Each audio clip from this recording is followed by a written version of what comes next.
Hello guys, firstly happy new year to all. So मी मागच्या व्हिडिओमध्ये सांगितलेलं की लास्ट एपिसोडसाठी मी थांबली आणि फायनली मी बघितलं. मीन्स त्या एपिसोडमध्ये मला असं एवढं काय काय की हॅपी पण आहे, सॅड पण आहे आणि लास्टला मी रडली. मीन्स एवढं इमोशनल की एल आणि माईकसोबत हे व्हायला नाही पाहिजे होतं.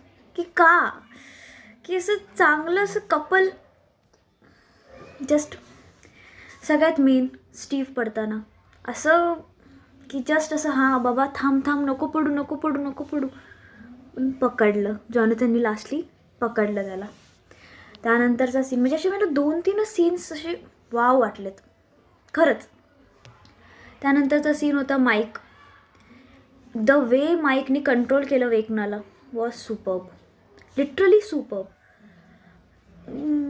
त्यानंतरचा सीन बोललं गेलं तर मग जेव्हा विलची मॉम वेकनाला मारत होती आणि तेव्हा सगळ्यांची रिव्हेंज दाखवली की हां आमची रिव्हेंज कंप्लीट झाली. मनापासून छान वाटलं. सगळे असे सीझन्स डोळ्याच्या समोरून गेले खरंच. त्यानंतरचा सीन बोललं तर मग असं इमोशनलच आहे खूप, म्हणजे एवढं इमोशनल सीन आहे ना. सॉरी मी स्पॉइलर देते पण बोलावं असं वाटतं. सो त्यानंतरचा सीन झाला की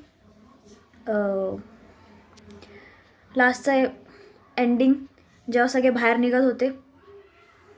एलने काय म्हणून निर्णय घेतला असेल यार. म्हणजे हा ठीक आहे आली आर्मी, पण कालीला आपण जेव्हा विलन समजत होतो पण ती खरं मध्ये चांगली निघाली. मनापासून छान वाटलं, खरंच छान वाटलं की हां चल. मला वाटलं आता काली आतमध्ये जाते, एलला पण आतमध्ये ठेवते, स्वतः बाहेर निघून येईन आणि एलला आतमध्ये ठेवेल, पण नाही झालं असं.